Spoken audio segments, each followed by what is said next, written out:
یہاں تشریف لائے دعوت پر اور آ کر بیٹھے جمعیت علماء ہند کے خدام کے دل میں اس کی بڑی قدر ہے۔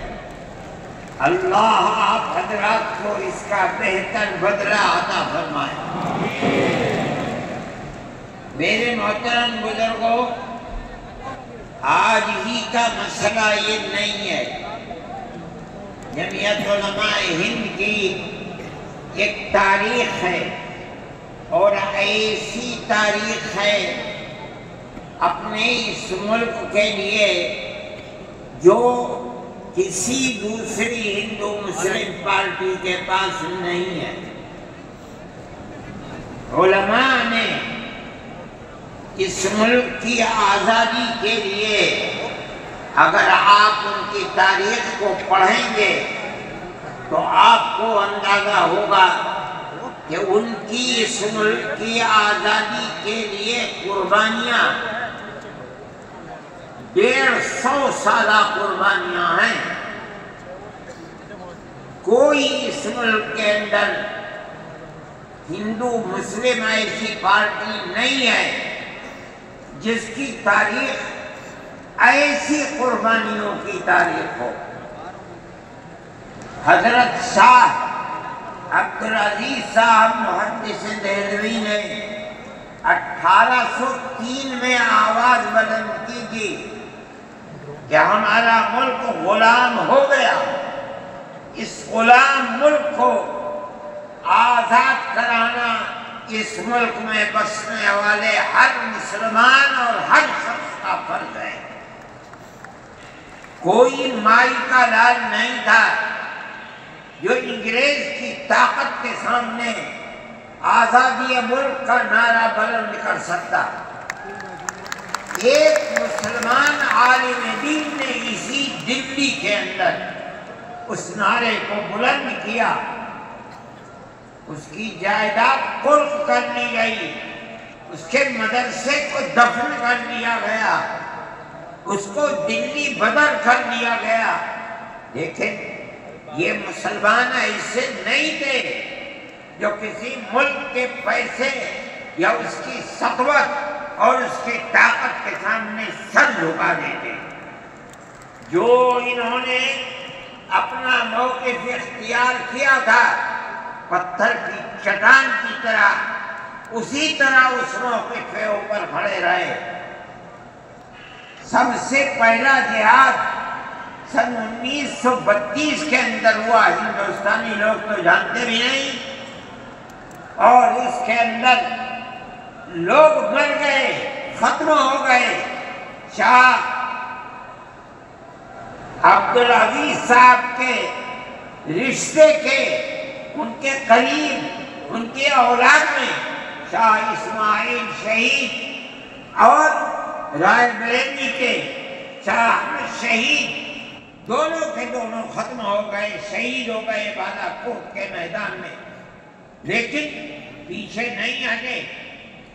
وہ لوگ جو بچ کر آئے تھے سن 1857 میں پھر جہاد کر دیا، اور اس کے اندر صرف اسی دلی کے اندر 33,000 مسلمان شہید کیے گئے، اور لال قلعے سے لے کر جامع مسجد تک درختوں کے اوپر ان کی لاشوں کو لٹکا دیا گیا۔ یہ مسلمان کی تاریخ ہے، علماء کی تاریخ ہے۔ بتائیں کون ہے جس کی زندگی کے اندر یہ تاریخ مل سکتی ہے؟ میں کہتا ہوں، لاکھوں آدمی کے سامنے کہتا ہوں، کوئی مائی کا لال ہے جس نے اس ملک کی اس طرح خدمت کی ہو جس طرح مسلمان علماء نے خدمت کی ہے؟ میرے بھائی، جمعیت علماء انہی مجاہدین کی بنائی ہوئی جماعت ہے۔ ہم تو ان کے جوتے سیدھے کرنے والے ہیں۔ ہمارا کیا کام ہے؟ ایک ہی کام ہے کہ انہوں نے جو جمعیت کی بنیاد کے اندر ہندو مسلم اتحاد اور ملک کے ہر بسنے والے کو ایک پیغام دیا تھا پیار و محبت کا، ہم اسی پیغام کو لیے بیٹھے ہوئے ہیں۔ ہمارا کام صرف اتنا ہے، دنیا توڑنا چاہتی ہے، حکومتیں برباد کرنا چاہتی ہیں، فرقہ پرست ذہنیت آگ لگانا چاہتی ہے، یہ نعرہ دینا چاہتی ہے کہ ہندو الگ، سکھ الگ، مسلمان الگ۔ ہم کہتے ہیں نہیں، ہندو مسلم سکھ عیسائی بھائی بھائی۔ یہ ہمارا پیغام نہیں ہے، ان بزرگوں کا پیغام ہے جنہوں نے پھانسیوں کے تختوں کو چوما، اپنے اس ملک کے لیے چوما ہے، اس کی آزادی کے لیے چوما ہے۔ اس ملک کے اندر یگانگت اتحاد جس کو آج آگ لگایا جا رہا ہے، ہمارے بزرگوں نے اسی اتحاد کے لیے اپنی قیمتی جانوں کو قربان کیا ہے، اور ان کا مقصد یہ تھا کہ ملک آزاد ہو جائے۔ حکومت ایسی بننی چاہیے جو حکومت سیکولر حکومت ہو، کسی کا حق نہ جائے۔ کانگریس اس لیے نہیں بنی تھی، یہ 1803 کی آواز ہے کہ ملک غلام ہو گیا، جہاد کرنا فرض ہے۔